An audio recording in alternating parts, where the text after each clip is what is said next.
The mountain town of Havilah is still trying to rebuild a year after the Borel Fire leveled hundreds of homes and businesses. 17's Rob Hagan has more from ground zero of the burn scar left behind, and one man struggled to survive in the face of incredible odds.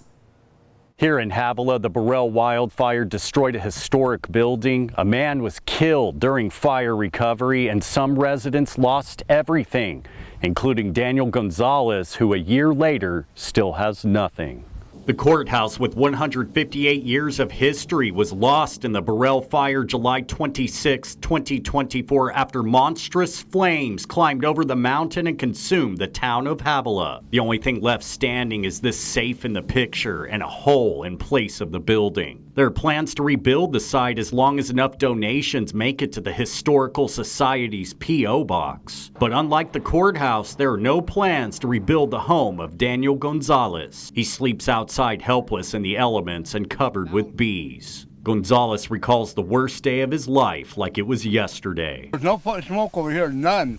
And all of a sudden, out of nowhere, everything was on fire. He has pins in his right leg and can't walk. He also has a colostomy bag due to an enlarged prostate. Now, a year after the fire, the 65-year-old is bedridden and sleeping outside. He was hitchhiking to town to get supplies, groceries, and then when he was in the car with the person he was riding with, they got into a car wreck and completely broke his leg. Alyssa Beckham cooks hot meals for Gonzalez and donated the bed so he can grab hold of the rail. People donated a camper and a motor home, but Gonzalez can't fit with his wheelchair. The camper is home to the cats he saved after the fire killed more than a dozen. Got my cats in my truck, to the truck I was working on. I didn't even know it was going to start. I barely got the cage in there.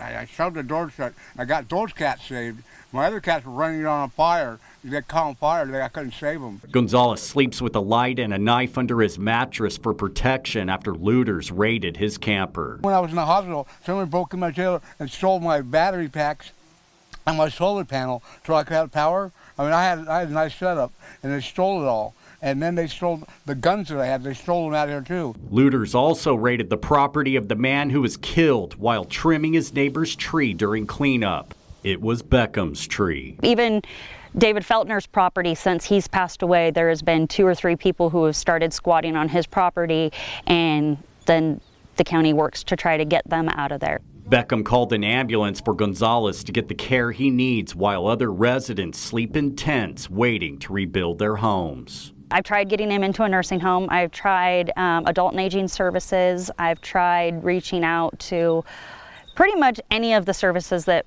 might offer help or be available to help, and it just seems to kind of be in a circle where we don't get anywhere with assistance for him. This massive burn scar serves as a reminder the land continues to heal.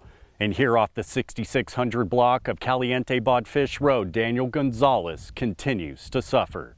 In Havilah, Rob Hagan, 17 News.